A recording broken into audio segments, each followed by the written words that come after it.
2-3 വർഷം കൂടി ഒരു ബർത്ത്ഡേ പാർട്ടിക്ക് പോയി. അപ്പോൾ അതിൻ്റെ വീഡിയോ നിങ്ങളുമായിട്ട് ഒന്ന് ഷെയർ ചെയ്യാമെന്ന് വെച്ച് ഇവിടുത്തെ ബർത്ത്ഡേ പാർട്ടീസ് എങ്ങനെയാണെന്നൊക്കെയാണ് കാണിച്ചു തരാവേ. അപ്പോൾ എന്താണെന്ന് വെച്ച് കഴിഞ്ഞാൽ നമ്മൾ ബർത്ത്ഡേക്ക് ഇൻവൈറ്റ് ചെയ്യുമ്പം പിള്ളേരെയാണ് ഇൻവൈറ്റ് ചെയ്യുന്നത്. അപ്പോൾ നമ്മുടെ ഫ്രണ്ട്സിനെയൊക്കെ ഇൻവൈറ്റ് ചെയ്തിട്ട് കുട്ടികളുടെ ആ ഗ്രൂപ്പിലുള്ള എല്ലാ ഫ്രണ്ട്സിനെയും ഇൻവൈറ്റ് ചെയ്യുക. എന്നിട്ട് നമ്മൾ ഇങ്ങനെ ഓരോ സ്ഥലങ്ങളുണ്ട്, ഓരോ സെൻറ്റേഴ്സ് ഉണ്ട്. ലൈക്ക് ചില സ്ഥലത്ത് ചിലപ്പോൾ ഒരു അമ്യൂസ്മെൻറ്റ് പാർക്ക് പോലെ സ്ഥലങ്ങൾ, ചില സ്ഥലങ്ങൾ നമ്മുടെ ഫാമുകളിലാവാം, ചിലപ്പോൾ ഈ ചില കരാട്ടി സെൻറ്റേഴ്സിലാവാം. അങ്ങനെ പിള്ളേർക്ക് ഇഷ്ടപ്പെടുന്ന രീതിയിലുള്ള ആക്ടിവിറ്റീസ് ഉള്ള സെൻറ്ററിലേക്കാണ് നമ്മൾ ബർത്ത്ഡേ അറേഞ്ച് ചെയ്യുന്നത്. അപ്പോൾ അവർക്ക് തന്നെ അങ്ങനെയുള്ള ഒരു ബർത്ത്ഡേക്ക് അറേഞ്ച് ചെയ്യാൻ വേണ്ടിയുള്ള ഫെസിലിറ്റീസ് അവിടെയുണ്ട്.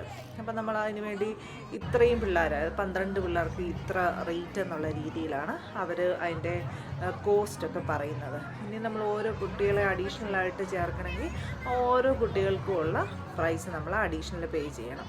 അപ്പോൾ നമ്മളൊരു ഗ്രൂപ്പിൽ ഇപ്പോൾ ഒരാളുടെ ബർത്ത്ഡേ ആണെങ്കിൽ അയാളുടെ, ഫോർ എക്സാമ്പിൾ ഇപ്പോൾ ജുവാനയുടെ ബർത്ത്ഡേ ആണ്, ജുവാനാസ് ബർത്ത്ഡേ പാർട്ടി എന്ന് പറഞ്ഞ് അറേഞ്ച് ചെയ്തിട്ട് അതിലേക്ക് ആ ഗ്രൂപ്പിലുള്ള പിള്ളേരെയെല്ലാം കൂട്ടി അവരെ ഗ്രൂപ്പാക്കി മാറ്റി, എന്നിട്ട് അതിന് ഒരു ഗൈഡ് കാണും.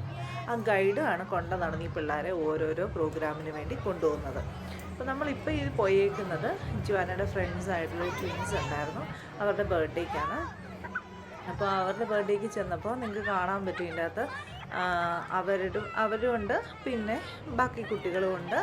അപ്പോൾ എല്ലാവരും കൂടി ഒരു അഡ്വഞ്ചറസ് ഒരു പരിപാടിയാണ് ഇവിടെ നടക്കുന്നത്. എന്നുവെച്ചാൽ കുറച്ചുകൂടെ ആക്റ്റീവ്, ലൈക്ക് നല്ല ഹൈ എനർജി ആക്ടിവിറ്റി ഉള്ള ഒരു സെൻറ്ററാണിത്. ഇവിടെ പോയി കുറേയധികം, അതായത് ഈ ഹാർനസ് ഉപയോഗിക്കാത്തതുമായിട്ടുള്ള, പിന്നെ കാറ്, അങ്ങനെ കുറേ കാര്യങ്ങളൊക്കെ കളിക്കാനൊരു അവസരം. ഏകദേശം ഒരു 2 മണിക്കൂറാണ് ഇതിനു വേണ്ടി പിള്ളേർക്കുള്ള സമയം. അത് ആ 2 മണിക്കൂറിനുള്ളിൽ തന്നെ ഇവർ ഈ കളിപ്പിക്കുകയും ചെയ്യും. പിന്നെ ഒരു കേക്ക് കട്ട് ചെയ്യിക്കും, പിന്നെ പിള്ളേർക്കെല്ലാം ഓരോ സ്ലൈസ് പിസ്സ, പിന്നെ ഒരു ജ്യൂസ്, പിന്നെ ചെല്ലുന്ന പേരൻസിന് അതുപോലെ തന്നെ ഒരു പിസ്സ, ഒരു ജ്യൂസ്, അതൊക്കെയാണ് കൊടുക്കുന്നത്. ഇവിടെ എന്ന് വെച്ച് കഴിഞ്ഞാൽ ഫുഡല്ല ഇമ്പോർട്ടൻറ്റ്. പിള്ളേർക്ക് എന്താണെന്ന് വെച്ചാൽ ഫുഡിനോടല്ലല്ലോ ഇഷ്ടം കൂടുതൽ. അവർക്ക് കളിക്കാനും കൂടെ സംസാരിക്കാനും എന്തെങ്കിലും ആക്ടിവിറ്റീസിൽ ഇൻവോൾവ് ചെയ്യാനും ഒക്കെയല്ലേ ഇഷ്ടം. അപ്പോൾ ആ രീതിയിലാണ് ഇവിടെ ബർത്ത്ഡേ പാർട്ടീസ് ഓർഗനൈസ് ചെയ്തിരിക്കുന്നത്. അപ്പോൾ ഇനിയും ഇവിടെ ഈ നടന്ന ആക്ടിവിറ്റീസിലൂടെയൊക്കെ കുറച്ച്, എല്ലാത്തിനെയും ഒന്നും ഞാൻ എടുത്തിട്ടില്ല കേട്ടോ, കുറച്ച് ക്ലിപ്പുകൾ ഞാൻ എടുത്തിട്ടുണ്ട്. അപ്പം ഇതിൻ്റെ അകത്ത് നിങ്ങൾക്ക് കാണാൻ പറ്റും പിള്ളേർ എന്തൊക്കെ തരം ആക്ടിവിറ്റീസിലാണ് ഇൻവോൾവ് ചെയ്തിരിക്കുന്നതെന്ന് കാണാൻ പറ്റും. മാത്രമല്ല ഇത് നിങ്ങൾക്ക് കാണാമല്ലോ, ഇതിൻ്റെ പകുതിയിൽ കൂടുതൽ പിള്ളേർ, പകുതിയല്ല 3/4 കൂടുതൽ പിള്ളേരും മാസ്ക് ഇല്ലാതെയാണ്. പേരൻസും അതുപോലെ തന്നെയാണ്.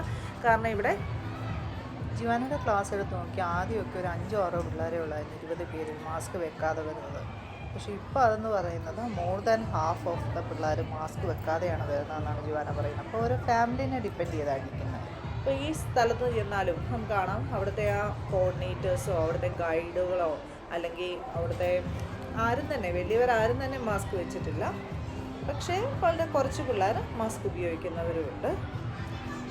പിന്നെ ഇപ്പോൾ ഈ ഒരുപാട് കൂട്ടം കൂടി നിന്ന് കളിക്കുന്നിടത്ത് ഞാനും പറഞ്ഞു മാസ്ക് വെച്ചേക്കും. പിന്നെ ഇൻഡിവിജ്വലായിട്ട് കളിക്കാൻ പോകുമ്പോൾ മാസ്ക് വേണമെങ്കിൽ ഊരിക്കോളാൻ ഞാൻ ജുവാനോട് പറഞ്ഞായിരുന്നു. കാരണം ഇതൊക്കെ ഇങ്ങനത്തെ ആക്ടിവിറ്റീസൊക്കെ ചെയ്യുമ്പോൾ കുറേ ഇങ്ങനെ നമ്മൾ സ്ട്രെയിൻ എടുക്കുന്നതല്ലേ. അതുകൊണ്ട് ഞാൻ പറഞ്ഞത് മാസ്ക് വേണമെങ്കിൽ ശാല ഊരിക്കോളാൻ പറഞ്ഞിരുന്നു. ഇപ്പോൾ ഈ ആക്ടിവിറ്റീസ് ഒക്കെ ചെയ്യുമ്പോഴേ പിള്ളേരെ കണ്ടോ എന്തുമാത്രം ഹാപ്പിയാണ് പിള്ളേർ. ഒരുപാട് കാലം കൂടി ഒരുമിച്ച് കൂടാൻ പറ്റി, ഇതുപോലെ കളിക്കാൻ പറ്റി. ശരിക്കും ഞാൻ സൂപ്പർ എക്സൈറ്റഡ് ആയിരുന്നു പിള്ളേർ. അതും 2 മണിക്കൂർ പോയത് എങ്ങനെയാണെന്ന് അറിഞ്ഞില്ല, അതുപോലെയായിരുന്നു പിള്ളേർ. ശരിക്കും 2 മണിക്കൂർ പിള്ളേർ ശരിക്കും ടയേർഡായി, അതുപോലെ കളിച്ച്. അപ്പോൾ നമ്മുടെ നാട്ടിലാണെങ്കിലും ഇങ്ങനത്തെ സ്ഥലങ്ങളൊക്കെ ഉണ്ടെങ്കിലേ ബർത്ത്ഡേ പാർട്ടീസൊക്കെ വീടുകളിലൊന്നും ഓർഗനൈസ് ചെയ്യാതെ ഇങ്ങനെയൊക്കെ ഓർഗനൈസ് ചെയ്യാണ് വളരെ നല്ലതായിരിക്കും അല്ലേ. ഇനിയിപ്പോൾ ഇങ്ങനെയുള്ള സ്ഥലങ്ങളിൽ നമ്മൾ കൊണ്ടുപോകുക, മൂത്ത കൊച്ചിനെയും കൊണ്ട് പോകുക, ഇളയ കുട്ടിക്ക് ഇൻവിറ്റേഷൻ ഇല്ലാന്നിരിക്കട്ടെ, ഇളയ കുട്ടികൾക്ക് നമുക്ക് അവിടെ അഡീഷണൽ നമുക്ക് പേ ചെയ്തുകൊണ്ട് ആ കുട്ടികളെ കൂടെ കളിപ്പിക്കാനുള്ള എല്ലാ ഫെസിലിറ്റിയും അവിടെ കാണും. എന്നുവെച്ചാൽ ഓരോ ഏജ് അനുസരിച്ചായിരിക്കും, ഓരോ ഏജിനും ഓരോ സ്ഥലങ്ങളായിരിക്കും. അപ്പോൾ അതിനുള്ള ഫെസിലിറ്റിയും കാണും. അതുകൊണ്ട് നമുക്ക് ഹോൾ ഫാമിലി ആയിട്ട് പോയാലും നമുക്ക് 2 പേർക്കും ഈക്വലി കളിക്കാൻ പറ്റുന്ന ഒരു സ്ഥലമാണ് ഇങ്ങനെയുള്ള സ്ഥലങ്ങൾ. അപ്പോൾ ഇത്രയേ ഉള്ളൂ. ഇനിയും നിങ്ങൾ വീഡിയോ കണ്ട് എൻജോയ് ചെയ്യുക. അപ്പോൾ നിങ്ങൾക്ക് കണ്ടാൽ മനസ്സിലാവും ഇതെങ്ങനെയുള്ള ആക്ടിവിറ്റിയൊക്കെയാണ് ഇവിടെ നടക്കുന്നതെന്നും എന്തൊക്കെ തരത്തിലുള്ള പ്രിക്വേഷനാണ് ഇവരെടുത്തിരിക്കുന്നതെന്നും സേഫ്റ്റിയാണ് ഇവർ കൺസിഡർ ചെയ്തേക്കുന്നതെന്നും ഒക്കെ കണ്ടു കഴിഞ്ഞാൽ മനസ്സിലാകും.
You want to get a vest?